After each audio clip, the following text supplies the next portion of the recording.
Hello दोस्तों, आपका स्वागत है YouTube platform Amit classes Agra पर। आज मैं एक और सेशन लेके आया हूँ जो मैथ का है। ये फोर्थ क्लास होगी ये मैथ की। ये आंसर की आप देख रहे हो, इसको सॉल्व कराने जा रहा हूँ। इसको मुझे पूरा सॉल्व कराना है जब तक एग्जाम आ नहीं जाते हैं। ठीक है, ये मैथ का है और ये 2024 की आंसर की रहेगी, जो कि फरवरी में एग्जाम होने वाले हैं ग्रुप डी के, एसएससी के। उनके लिए बहुत ज्यादा महत्वपूर्ण रहेगी। ठीक है, तो चलिए आइए हम इसको सॉल्व करते हैं क्वेश्चन को। ठीक है, देखो ये क्वेश्चन।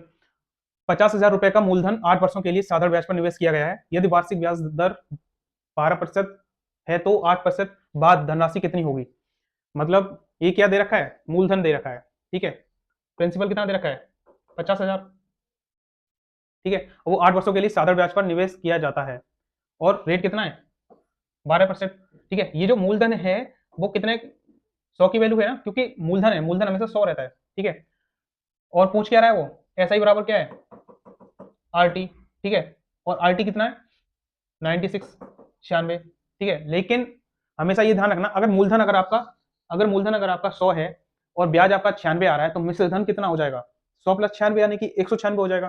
ठीक है, और वो पूछ क्या रहा है, धनराशि कितनी होगी, मतलब कि ये मिश्र धन पूछ रहा है, ये 196 की वैल्यू पूछ रहा है। ठीक है, ध्यान रखना, अमाउंट बराबर हो जाएगा principal plus S I. Principal कितना है, 100, और एस आई कितना, प्लस 96, यानी कि 196 की वो वैल्यू पूछ रहा है। ठीक है, 196 की वैल्यू पूछ रहा है। यहाँ से ये सॉल्व कर दो बस यहाँ से।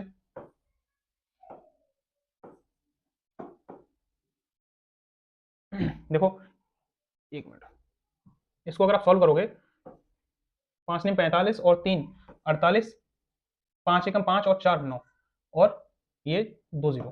ठीक है, कितना आ गया, 98,000 रुपये। 98,000 रुपये ये क्या हुआ, अमाउंट होगा, जो कि 50,000 रुपये की वैल्यू थी वो बढ़ के कितनी हुई, 98,000 रुपये। बढ़ी हुई वैल्यू पूछ रहा था वो। अब नेक्स्ट क्वेश्चन करते हैं। हाँ, मैं एक चीज वो बताना चाहता हूँ, ये जैसे कि ये मैं सेशन चला रहा हूँ, ठीक है, आप लोगों के लिए मैं एक रीजनिंग का भी लेके आऊंगा जो इस क्लास के बाद में होगा। आप देख सकते हैं, सुबह और शाम को मैं दोनों टाइमिंग पे मैं ये चलाऊंगा।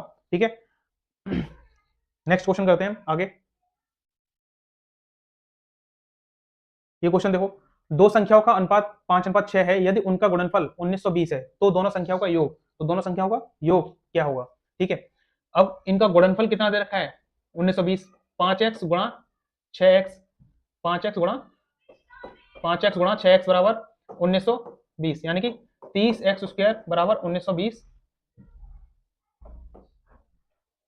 30x² बराबर, इसको यहां से काटो।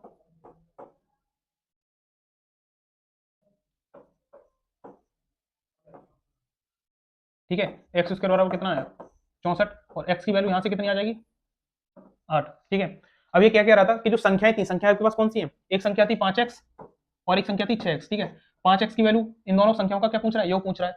तो x की वैल्यू वहां पुट कर दोगे तो ये 40 आ जाएगी और ये 48 आ जाएगी, यानी कि इनका योग पूछ रहा है तो 88 होगा। ठीक है, इनका योग कितना है, 88, जो कि ऑप्शन कौन सा है, फर्स्ट। ठीक है, नेक्स्ट। ये देखो सिंप्लीफिकेशन है, ये बोर्ड मार्क्स के अकॉर्डिंग है। ये जितना ही मैंने अभी ये चौथी क्लास होने जा रही है, ये फोर्थ क्लास है। इससे पहले जो भी क्लास रही है उसमें मैंने बोर्ड मार्क्स का बता दिया है कैसे क्या रहता है। ठीक है, आप उसको देख लेना। और सबसे पहले छोटा ब्रैकेट खोलेंगे, ठीक है, जो कि कितना दे रखा है, 13। 13 माइनस के 10, यानी कि ये वैल्यू कितनी होगी अपने आप में, माइनस की 3। और जब ये वाली माइनस की 3 है वो यहाँ जाएगी तो प्लस का 3 हो जाएगी। अब देखो मैं इसको सॉल्व ही करके दिखा देता हूँ मैं। देखो ये 24 है, यहाँ 8 है, 16 माइनस, इसको अगर आप सॉल्व करोगे इस वाले ब्रैकेट को, ये देख रहे हो आप। ठीक है, 8 5 कितना हो गया, 13, माइनस के 10। ठीक है, तो ये कितनी हो गई, माइनस के 3। ठीक है, अब यहाँ से सॉल्व करो दोबारा से, 24 माइनस के ब्रैकेट में 8 माइनस एक और ब्रैकेट। अब इस वाले को पूरे को सॉल्व करोगे तो ये इस वाले कोष्टक को अगर हटाओगे, छोटे वाले को, इसको, तो ये अंदर माइनस माइनस प्लस हो जाएगा। 16 प्लस 3 कितना हो गया, 19। ठीक है, 16 प्लस 3 19। अभी 19 8 माइनस 19, अब यहाँ से भी अगर इसको करोगे तो आगे देखो, 24 माइनस 8 माइनस के 19। अब यहाँ से अगर आप सॉल्व करोगे, ये वाला तो कोष्टक हट गया ना, अगर आप इसको सॉल्व करोगे तो ये इतना आएगा, 8 माइनस 19 कितना हो गया, 11, माइनस का 11, और बाहर भी ये माइनस दे रखा है तो यानी कि प्लस हो जाएगा। तो 24 प्लस 11 कितना हो गया, 35। ठीक है, ऑप्शन कौन सा देखो, 35, मतलब एक सेकंड, कहाँ पे गड़बड़ी हुई है,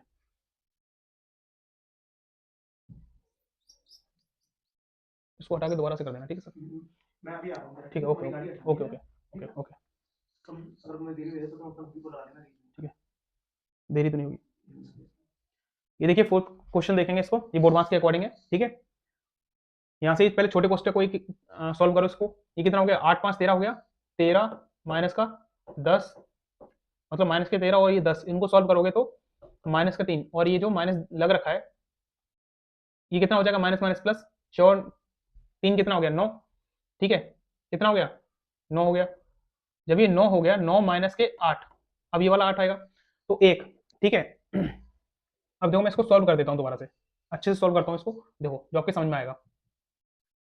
24 माइनस 8 माइनस 6 पोस्ट है। अब इसको सॉल्व करोगे तो 8 और 5 कितना आ गया 13, ठीक है। यहाँ से सॉल्व करो, ये 10 है माइनस के, ये कितना आ गया 13, 24 माइनस 8 माइनस ये वाला कोष्टक।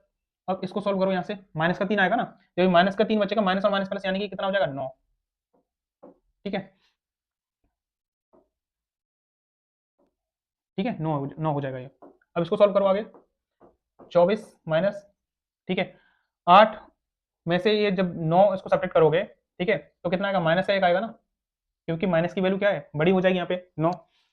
तो अब ये माइनस माइनस प्लस होगा, जब इसको बाहर लेके आओगे तो 25 हो जाएगा, यानी कि ऑप्शन कौन सा है, फर्स्ट, ठीक है। नेक्स्ट क्वेश्चन देखते हैं यहाँ से। अभी देखो रेशियो के अकॉर्डिंग इसकी वैल्यू सिर्फ यहाँ पे पुट करनी है। अभी कितनी हो जाएगी, ए की वैल्यू 7 दी है, यानी कि 7 दी है तो ये कितना हो जाएगा 42 प्लस बी की वैल्यू कितनी दी है 4, ठीक है। रेशियो 6 की ए की वैल्यू कितनी दी है 7, यहाँ से ये 42 हो गया, माइनस की बी कितना है 4, यहाँ से बस सॉल्व करना है आपको, रेशियो अपने आप निकल के आ जाएगा। ये 46 हो गया रेशियो, ये कितना हो जाएगा 38, ठीक है। यहाँ से सॉल्व कर दो, 23 रेशियो 19, ठीक है, जो कि ऑप्शन कौन सा है, इसको यहाँ पे आप 2 से काट दोगे तो 23 रेशियो 19 आ जाएगा, जो कि ऑप्शन है आपका थर्ड। नेक्स्ट, ये तो आप खुद ही कर लोगे, सिंपल है, ठीक है। ये सिंप्लीफिकेशन देखो आप खुद ही करना, ये तो बहुत, ठीक है, इनको आप खुद करके आना, खुद करने का प्रयास करो इसको, ठीक है। ये नेक्स्ट क्वेश्चन देखो, ए के किस मान के लिए 8 से विभाज्य है, मतलब कि 8 से विभाज्यता का नियम, आपने विभाज्यता के नियम से ये क्वेश्चन आ गया है, ठीक है। 8 से विभाज्यता का नियम क्या कहता है कि जो लास्ट की जो 3 डिजिट अगर वो 8 से कट रही हैं तो वो पूरा 8 से कटेगा, ठीक है। ये अब जब 8 से विभाज्यता है ही तो फिर ये 8 से कटना चाहिए, यानी कि 25 4 और ये 5, ये ए, ठीक है। हमें 3 डिजिट को देखना है, ठीक है। अब देखो 8 पंजे 40, ठीक है, 5 और यहाँ पे ऐसी कौन सी संख्या आनी चाहिए 5 के साथ में जो कि वो 8 से डिविजिबल हो जाए। एक ही संख्या है, वो है 6, क्योंकि 8 सत्ते कितना होता है 56 होता है, ठीक है। तो ए की वैल्यू क्या आ जाएगी 6, जो कि ऑप्शन कितना है, थर्ड ऑप्शन है। देखो बी अकेले किसी काम का आधा भाग 120 दिन में पूरा कर सकता है, 30 दिनों में बी द्वारा उसी काम का कितना प्रतिशत पूरा किया जा सकता है, यानी कि टाइम एंड वर्क से क्वेश्चन है, ठीक है। ये किससे क्वेश्चन है, टाइम एंड वर्क से क्वेश्चन आ गया, ठीक है। इसको देखते हैं आगे कैसे करोगे, आप भी सॉल्व कर, आप भी प्रयास कीजिएगा इसको सॉल्व करने का, ठीक है। बी अकेले किसी काम का आधा भाग, यानी कि बी जो है वो कितना टोटल काम कितना हो जाएगा, मतलब कितने दिन में पूरा करता है वो, यानी कि आधा भाग है, ये आधा भाग अगर ये 150 दिन में पूरा कर रहा है तो वो पूरा भाग कितना दिन में करेगा बताओ, 300 दिन में करेगा ना, 300 दिन में, ठीक है। अभी 30 दिन में बी द्वारा उसी काम का कितना परसेंट, यानी कि वो जो बी द्वारा 30 दिन में कितना काम करता है वो उसका परसेंट पूछ रहा है, ठीक है। तो 30 दिन में ये टोटल काम कितना है 300, ठीक है, इसका परसेंट पूछ रहा है 30 दिन का, तो 100 से मल्टीप्लाई कर दो, ये हो गया 10% आ जाएगा, ठीक है। यहां से निकल के 10% आ गया, जो कि ऑप्शन कौन सा है, सेकंड। नेक्स्ट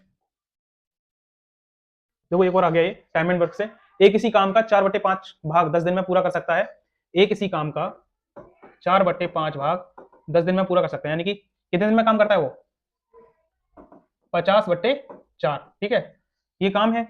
और बी ए से 5 गुना कुशल है, यानी कि बी जो है वो ए से, अगर ए की इफिशियंसी कितनी है, अगर ए की इफिशियंसी 1 है तो बी कितना कुशल है 5 होना है, यानी बी की इफिशियंसी कितनी हो जाएगी, कार्य क्षमता कितनी हो जाएगी इसकी 5, ठीक है। अगर बी अकेले उसी काम को कितने दिन में, ये बी का काम पूछ रहा है, अकेले उसी काम को कितने दिन में करेगा, ठीक है। अब यहां से पहले टोटल काम निकाल लो, अगर ये टोटल काम कितना है, देखो ए कर रहा है ना इस काम को, तो टोटल काम करने के लिए इससे मल्टीप्लाई करोगे तो कितना आ जाएगा टोटल वर्क 50 बटे कितना आ जाएगा 50/4 आ जाएगा ना।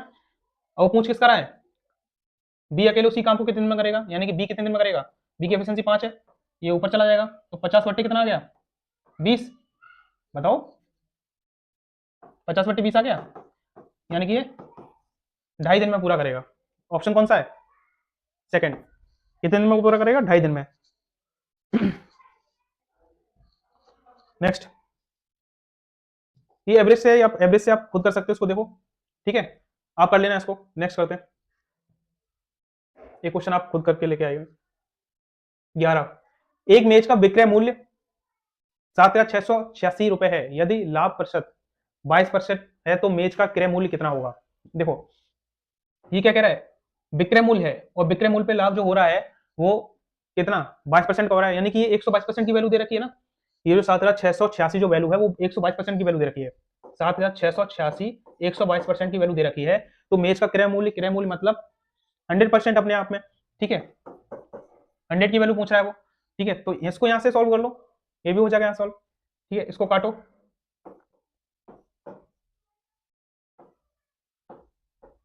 ठीक है। अगर आप इसको सॉल्व करोगे तो ये कितने टाइम्स में कट पाएगा, ये 63 टाइम्स में, यानी कि कितनी वैल्यू आ जाएगी बताओ 6300, और ये 100 से मल्टीप्लाई और होगा, ठीक है। नेक्स्ट करते हैं क्वेश्चन, कितना है 88/3 गुणा 63/56 भाग 102/33 गुणा 11/34। ये ध्यान रखना पहले भाग सॉल्व नहीं करना है क्योंकि ये ऑफ वाला मल्टीप्लिकेशन है, मैं यहाँ लिख दे रहा हूँ, ये ऑफ का भी है ये भी ऑफ का है, ठीक है। पहले इनको सॉल्व करना है, इसको काटो, ठीक है।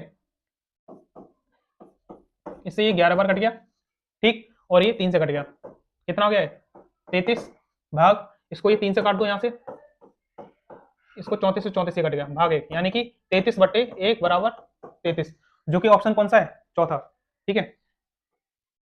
ये देखो नेक्स्ट, एक व्यक्ति एक पेंसिल को 30% लाभ पर बेचता है, यदि वह इसके विक्रय मूल्य में 200 रुपए की कमी कर देता है तो उसे 10% की हानि होती है। पेंसिल का प्रारंभिक विक्रय मूल्य कितना था। एक व्यक्ति एक पेंसिल को 30% लाभ पर बेचता है, ठीक है, यानी कि व्यक्ति लेके आया 100 रुपए की वैल्यू, मतलब 100 रुपए की पेंसिल लेके आया है वो, और उसको 30% के प्रॉफिट पर बेच रहा है, यानी कि तो वो कितने की हो जाएगी 130 की हो जाएगी, ठीक है। 30% के प्रॉफिट पे अगर वो बेचेगा तो कितने की हो जाएगी वैल्यू, वो 130 की हो जाएगी, ठीक है। अब 200 रुपए की कमी की गई है, कमी कर देता है, अगर वो इसमें से 200 रुपए की कमी कर देता है तो उसे 10% की हानि होती है। अब उसे कितने की हानि हो रही है 10% की हानि हो रही है, ठीक है। यहां से ये 200 की कमी की गई, एक्चुअली में ये कमी कितनी है 40 है, जो कि 40 है ना, जो कि 200% की वैल्यू है। कमी कितनी थी पहले 200, लेकिन एक्चुअली में जो कमी निकल के आई वो 40 की आई है, ठीक है। अब पूछ क्या रहा है, तो पेंसिल का प्रारंभिक विक्रय मूल्य, यानी कि जो प्रारंभिक जो ये तो क्रय मूल्य है सीपी और ये एसपी है, तो ये फर्स्ट वाला है, ठीक है। ये सेकंड टाइम में जो उसको 10% की हानि हुई थी, फर्स्ट वाले में कितना 30% का प्रॉफिट हुआ था ना। अब वो क्या पूछ रहा है कि पहली वाली की विक्रय मूल्य कितना है, ये पूछ रहा है, मतलब प्रारंभिक विक्रय मूल्य कितना है 130, इसकी वैल्यू पूछ रहा है, ठीक है। यहां से निकाल दो 40 पंजे 200, ठीक है 650, कितना आएगा 650, ऑप्शन फर्स्ट, ठीक है। नेक्स्ट, एक मोबाइल फोन के मूल्य में 15% की वृद्धि होती है और नया मूल्य कितना है 11,500, यानी कि 15% की वृद्धि हो गई, वो कितना बन गया 11,500, ठीक है। 15% की वृद्धि हुई है, यानी कि ये जो वैल्यू हुई है ये 115 की वैल्यू है, क्योंकि 15% की वृद्धि 100 से 115 हो गया है, ठीक है। और पूछ के वास्तविक मूल्य कितना कितना का लेगा 100, हमेशा टोटल कितना 100 का, ठीक है, ये ध्यान रखना। तो इसको ये काट दो, कितना आ गया 10,000, 10,000, चूंकि ऑप्शन कौन सा है थर्ड, ठीक है। समझ में आया, दोबारा से बता दूं इसको बेसिक से, रुको मैं दोबारा बताता हूँ इसको, ठीक है। देखो अगर कोई 100 रुपए की चीज लेके आया है तो सेल कितने का 15% वृद्धि होके वो कितने की सेल हो रही है 115 रुपए की, ठीक है। और वो 115 रुपए हो गया अपने आप में, देखो यहाँ पे लेके आया और एसपी कितना हो गया, मतलब कि इसमें वृद्धि कितने की हुई है यहाँ पे 15% की, तो 115 की वैल्यू हो गई है, और दे कितनी रखी है 115 की वैल्यू कितनी बन जाती है 11,500, और पूछ क्या रहा है, जो लेके आया था वो इसकी वैल्यू पूछ रहा है, ठीक है, यानी कि 100 की वैल्यू। इस तरीके से मैंने किया था, अब समझ में आ गया होगा आपके, ठीक है। इसको यहाँ से काटोगे तो कितना आ जाएगा, 10,000 रुपये, ठीक है। प्रारंभिक मूल्य जो था वो पूछ रहा था, ठीक है। नेक्स्ट करते हैं। एक आयत का परिमाप कितना है, 22 सेंटीमीटर और लंबाई 1 सेंटीमीटर है, ठीक है। 1 सेंटीमीटर है लंबाई, क्षेत्रफल पूछ रहा है, यानी कि एरिया पूछ रहा है इसका, ठीक है। क्या पूछ रहा है, एरिया पूछ रहा है, ठीक है। यहां से निकालो परिमाप क्या होता है, 2l की वैल्यू क्या दे रखी है, 1। हमें अभी चौड़ाई नहीं पता है, चौड़ाई निकालेंगे, उसके बाद फिर हम क्या निकालेंगे, क्षेत्रफल निकालेंगे। कितना दे रखा है यहाँ से परिमाप, 22, 2 से काट दो 11 बार, और b की वैल्यू कितनी आ जाएगी, 1 उधर माइनस हो जाएगा तो 10। और एरिया होता क्या है, एरिया बराबर एल इंटू बी, लंबाई गुणा चौड़ाई, ठीक है। तो लंबाई कितना दे रखा था 1, चौड़ाई कितना निकल के आया 10, बराबर 10 सेंटीमीटर स्क्वायर, ठीक है। 10 सेंटीमीटर स्क्वायर, ठीक है। यहां से क्या निकल गया area, 10 centimetre, option first. Next,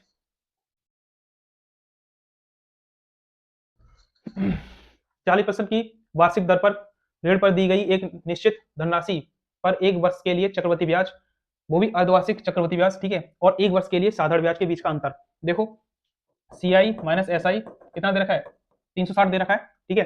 अब यहाँ से ये अर्धवार्षिक के लिए होगा तो ये कितना टाइम हो जाएगा, 2 टाइम के लिए, ठीक है। ये 2 टाइम के लिए टाइम कितना हो जाएगा, 2 टाइम, ठीक है।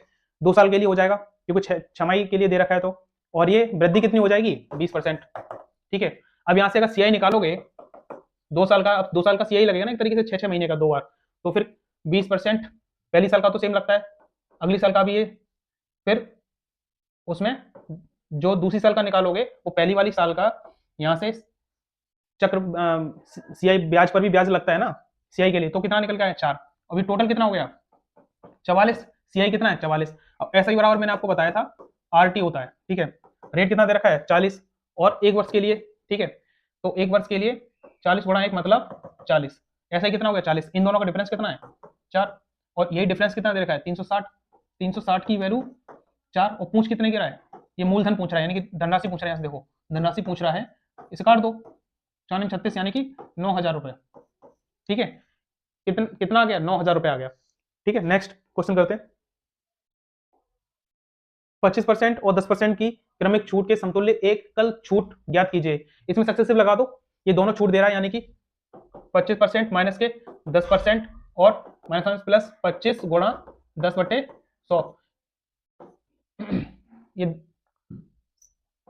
25 गुणा 10/100, इससे इसे काट दो, ठीक है। ये कितना आ गया 35 माइनस का, और ये 2.5, ठीक है। अब इसमें से घटा दो, बस कम करो इसमें से, ये 5 2 32.5, कितना परसेंट बचेगा, कितनी छूट होगी 32.5 की छूट होगी, ऑप्शन नंबर थर्ड। नेक्स्ट, ये फिर से इसको आप कर सकते हो, ठीक है। देखो इसको मैं करने का तरीका बता दे रहा हूं, ये सिंपल होते हैं एवरेज, इनको आप जोड़ोगे, ठीक है। अगर इनको, ये कितना है 1 2 3 4 5, ठीक है। Total sum upon total number, ठीक है। अगर ये जो एवरेज अगर ये निकल के आ रहा है 2 चाहिए तो ये वाला सही होगा, ऑप्शन सेकंड, ठीक है। अब ऑप्शन इसको फर्स्ट वाले को कैसे करेंगे, जैसे ये दिया है 24 संख्या का एवरेज कितना है 22 है, यहां से इसको टोटल निकाल लेना आप, ठीक है। टोटल निकालने के बाद में जो 9 संख्याओं का औसत है वो कितना दे रखा है 18, फिर इन 9 संख्याओं से 18 का टोटल निकाल लेना, जो भी आए उसमें से माइनस कर देना, ठीक है। जो वैल्यू बचेगी ना वो 9 संख्याओं को घटा दो, इनमें 24 में से कितनी बची है बताओ भाई, 15 ना, तो 15 से उसको डिवाइड कर देना, जो सब्ट्रैक्ट करके जो आएगा उसको 15 से आप लोग डिवाइड कर देना। यहां से आप लोग चेक कर सकते हो इन दोनों को, ठीक है। नेक्स्ट करते हैं क्वेश्चन। 480 के 95% में क्या जोड़ा जाए ताकि प्राप्त संख्या 810 के 70% के बराबर हो जाए। अब बहुत से लोग पता है इन्हीं क्वेश्चंस में ये कंफ्यूजन हो जाता है, सर इसमें करूं क्या मैं, ठीक है। तो इसको अगर बेसिक से अगर देखोगे आप लोग तो बेसिक से करोगे तो नॉर्मली हो जाएगा ये, जैसे 480 का 95% में क्या जोड़ा जाए, यानी क्या जोड़ा जाए ताकि ये कितनी हो जाए 810 का 70% हो जाए, ठीक है। यहां से काट दो इनको, ठीक है। इसको काटो,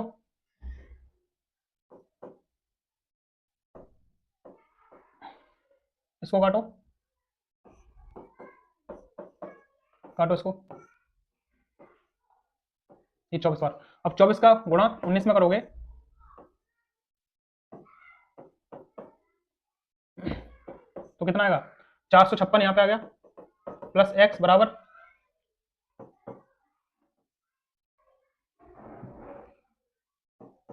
ठीक है। अब x इसको बस उधर सब्ट्रैक्ट करना है, तो x की वैल्यू कितनी आ जाएगी, ठीक है। नेक्स्ट ये कह रहा है कि अंकित मूल्य 999 वो 9900 रुपए है, यदि वस्तु पर 25% की छूट दी जाती है तो वस्तु का विक्रय मूल्य पूछ रहा है। यानी कि ये जो वैल्यू है, अंकित मूल्य दे रखा है, ये 100 की वैल्यू है और 25% की छूट दी जाती है तो 75% की जो वैल्यू पूछ रहा है, ठीक है। वस्तु का विक्रय मूल्य अगर छूट दी गई है 25% की, तो कितने में सेल हो गई, 75 में ना। 100 में से अगर 25% की छूट दे दी है तो 75 की वैल्यू होगी, वही पूछ रहा है। काट दो इसको और यहां से मल्टीप्लाई कर दो,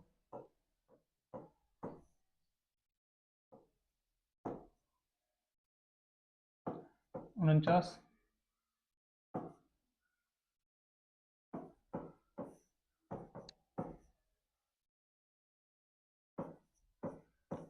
ये आएगा 7425, 7425 रुपए, यानी कि ऑप्शन थर्ड।